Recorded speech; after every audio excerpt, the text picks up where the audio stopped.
사도신경으로 우리들의 신앙을 고백하겠습니다. 전능하사 천지를 만드신 하나님 아버지를 내가 믿사오며 그 외아들 우리 주 예수 그리스도를 믿사오니 이는 성령으로 잉태하사 동정녀 마리아에게 나시고 본디오 빌라도에게 고난을 받으사 십자가에 못 박혀 죽으시고 장사한 지 사흘 만에 죽은 자 가운데서 다시 살아나시며 하늘에 오르사 전능하신 하나님 우편에 앉아 계시다가 저리로서 산 자와 죽은 자를 심판하러 오시리라. 성령을 믿사오며 거룩한 공회와 성도가 서로 교통하는 것과 죄를 사하여 주시는 것과 몸이 다시 사는 것과 영원히 사는 것을 믿사옵나이다. 아멘.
이 시간 우리에게 주신 하나님의 말씀 로마서 9장 19절로 29절 말씀입니다.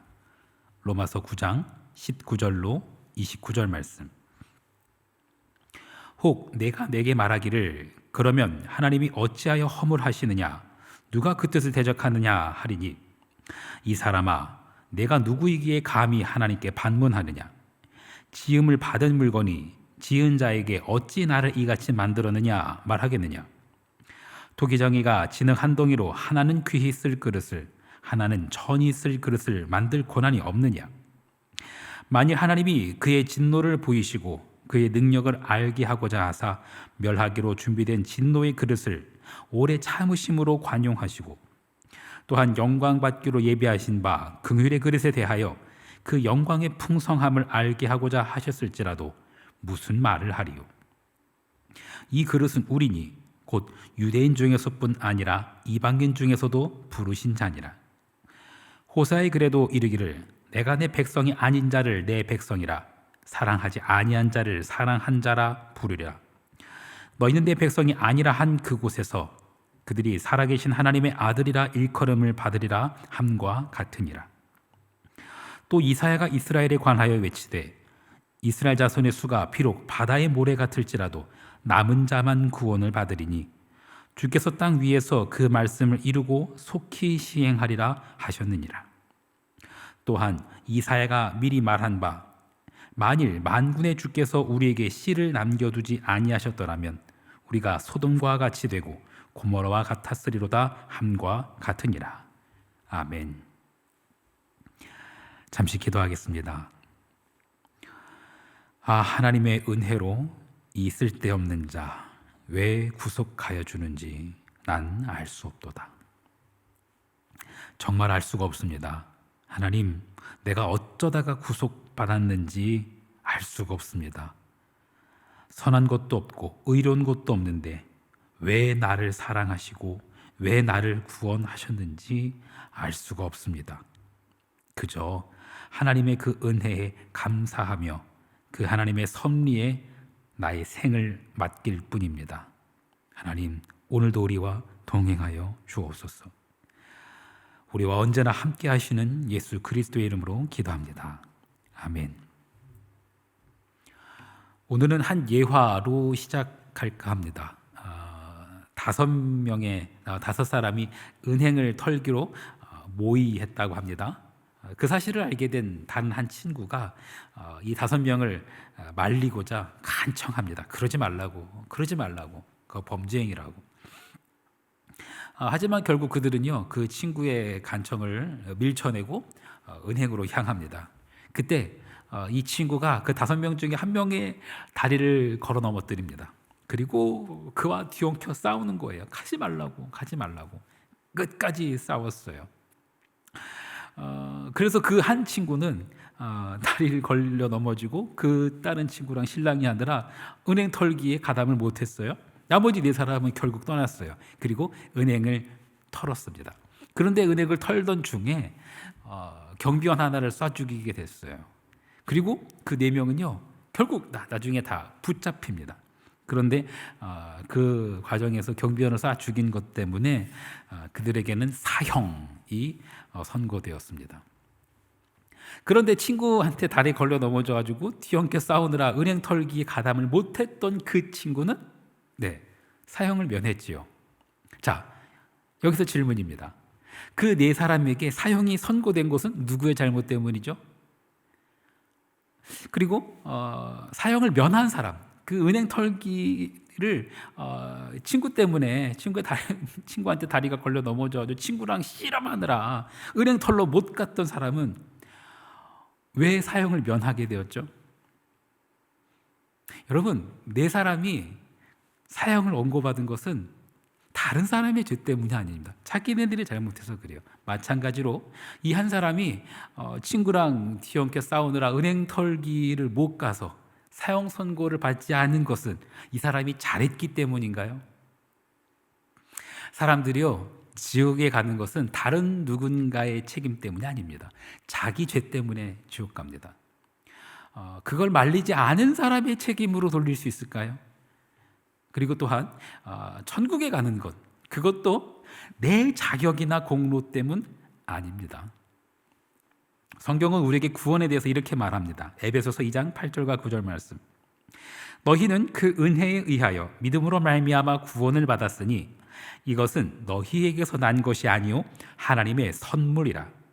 행위에서 난 것이 아니니 이는 누구든지 자랑하지 못하게 함이라. 사형을 면한 그 친구가 내가 너랑 싸우느라 은행 털기에 가담하지 않았고 그 경비원을 죽이는 그 죄에도 범하지 않았어.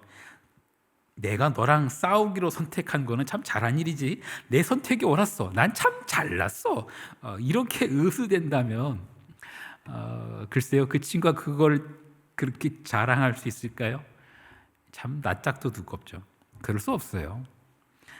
만약에 그 친구가 다리까지 걸어가면서 야 가지마 하고 그걸 뜯어 말리지 않았다면 어떻게 됐겠어요? 그 친구도 그 4사람과 뒤섞여서 결국은 그 범죄 현장에 있었을 것이고 사형을 선고받을 수 있을 거예요. 만약에 그 친구가 다리를 걸지 않았다면, 그 친구가 나 그렇게 뜯어 말리지 않았다면 자기도 사형받을 수 있었다는 사실에 두렵고 떨리는 마음도 있을 겁니다. 그래서 사도 바울은요, 로마서에서 우리에게 이렇게 말합니다. 9장 16절 말씀. 그런즉 원하는 자로 말미암음도 아니요 다른 박질하는 자로 말미암음도 아니요 오직 긍휼히 여기시는 하나님으로 말미암음이니라. 네.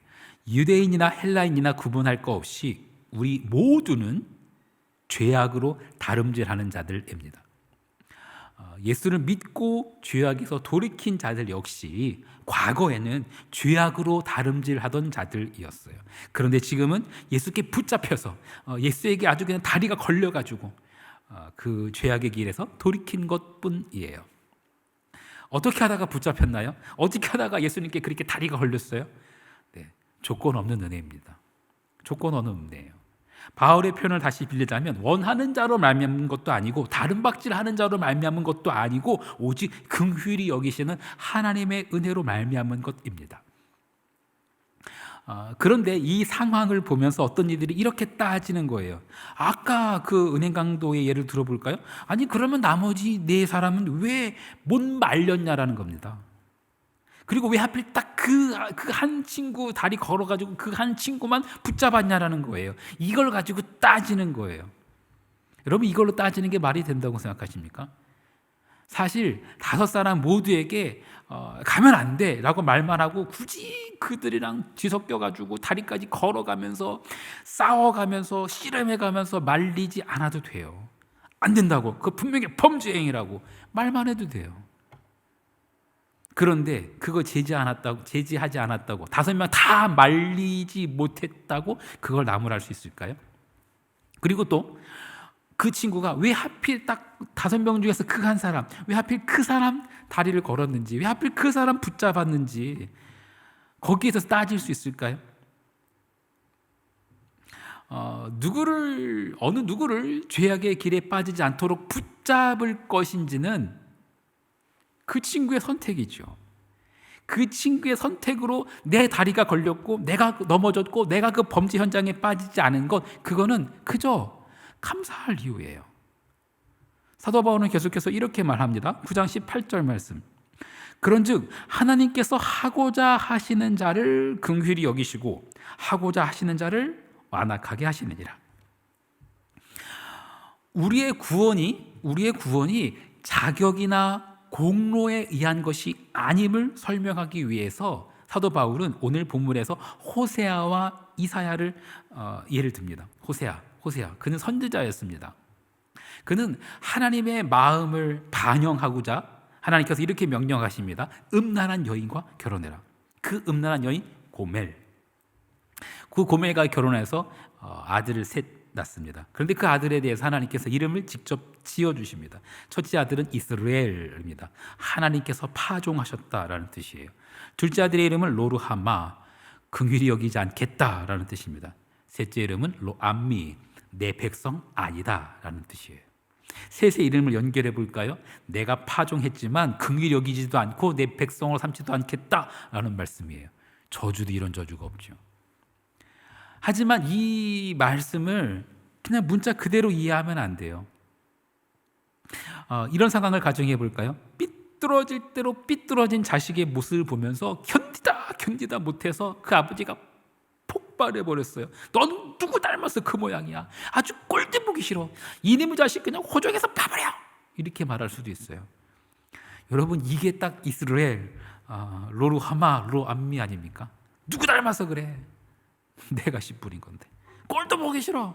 꼴도 보기 싫기는요. 그 자식 얼굴 안 보고 못 살죠. 호적에서 파버려! 이렇게 말할 수 있겠죠. 진짜 파버리면 난리 나죠. 절대 그럴 수 없어요. 아버지의 이 말을 문자 그대로 이해하는 사람 없을 겁니다. 오죽하면 그러겠어요. 그렇게 말하는 아버지의 본심은 뭐겠어요? 아들아, 너 진짜 너 때문에 내 애간장이 아주 다 끊어진다 그냥. 너를 내 품에 안을 수만 있다면 제발 정신 좀 차리고 돌아와라. 이런 호소 아닙니까? 아버지는 홧김에 그렇게 내뱉을지 모르지만 그 이후로 더더욱 몸부림을 칠 거예요. 아들과의 관계를 회복하기 위해서. 호세아의 아들들, 하나님께서 씨 뿌리셨지만 그게 여기지도 않고 백성으로 삼지도 않겠다라고 말씀하시는 것 같지만 그 하나님의 본심 아니에요. 사도 바울이 호세아의 말씀을 인용하는데 끝까지 읽어볼까요? 로마서 9장 25절과 26절. 호세아의 글에도 이르기를 내가 내 백성이 아닌 자를 내 백성이라 사랑하지 아니한 자를 사랑한 자라 부르리라. 너희는 내 백성이 아니라 한 그곳에서 그들이 살아계신 하나님의 아들이라 일컬음을 받으리라 함과 같으니라. 반전이죠. 호세아는요, 이제 사도 바울은 지금 호세아 1장의 말씀을 그대로 인용하고 있어요. 심판하시는 하나님, 막 저주하시는 것 같지만 그 속에는요 긍휼과 회복이 숨겨져 있어요. 그게 하나님의 본심이에요. 사도 바울은 계속해서 이사야의 글도 인용합니다. 27절로 29절 말씀을 읽겠습니다. 또 이사야가 이스라엘에 관하여 외치되 이스라엘 자손의 수가 비록 바다의 모래 같을지라도 남은 자만 구원을 받으리니 주께서 땅 위에서 그 말씀을 이루고 속히 시행하리라 하셨느니라. 또한 이사야가 미리 말한 바 만일 만군의 주께서 우리에게 씨를 남겨두지 아니하셨더라면 우리가 소돔과 같이 되고 고모라와 같았으리로다 함과 같으니라. 우리의 구원이 자격이나 공로에 의한 것이 아님을 설명하기 위해서 바울은요 소돔과 고모라 이야기 언급해요. 이사야의 말씀을 언급해요. 이스라엘이 그 소돔과 고모라랑 다를 바 하나 없다라는 거예요. 이스라엘에게 선한 의로움 그런 게 있어서 구원받은 게 아니라 하나님께서 씨를 남겨두셔서 멸망하지 않았다라는 거예요. 이 씨는 단수예요. 바다의 모래 이거랑 대비되는 단수예요. 이 씨는 예수 그리스도를 말합니다. 예수 그리스도의 은혜로 구원받은 것이지 우리의 수가 많아서 또는 우리가 죄가 없어서 우리의 의로움이 많고 우리의 선함이 많아서 그래서 구원받은 것 아니라는 말씀이에요. 다시 사도 바울의 말을 빌리자면 원하는 자를 말미암음도 아니고 다른 박질하는 자를 말미암음도 아니고 오직 긍휼히 여기시는 하나님으로 말미암은 것이라는 말씀이에요. 하나님의 은혜로 이 쓸데없는 자 왜 구속하여 주는지 난 알 수가 없도다. 사랑하는 성도 여러분, 우리가 얻은 구원은 당연한 게 아닙니다. 공로나 자격으로 얻은 것이 아닙니다. 우리가 얻은 구원 앞에서 겸손해야 합니다. 그리고 아직 믿지 않는 자들을 바라보면서도 여전히 그렇게 죄의 길로 가고 있는 자를 바라보면서도 우리는 겸손해야 합니다. 하나님께서 그들을 언제 어떻게 건지실지 알 수 없어요. 그저 겸손히 하나님께서 말씀하시는 대로 하나님께서 이끄시는 대로 순종하고 헌신하고 따라가야 할 뿐입니다. 그것이 은혜로 구원받은 자의 마땅한 모습이에요. 사랑하는 성도 여러분, 겸손히 주님과 동행하며 하나님의 나라를 이루어가는 오늘 우리의 삶이 되기를 간절히 축원합니다. 주기도문 하시겠습니다. 하늘에 계신 우리 아버지여, 이름이 거룩히 여김을 받으시오며 나라가 임하시오며 뜻이 하늘에서 이루어진 것 같이 땅에서도 이루어지이다. 오늘 우리에게 일용할 양식을 주시옵고 우리가 우리에게 죄 지은 자를 사하여 준 것 같이 우리 죄를 사하여 주시옵고 우리를 시험에 들게 하지 마시옵고 다만 악에서 구하시옵소서. 나라와 권세와 영광이 아버지께 영원히 있사옵나이다. 아멘.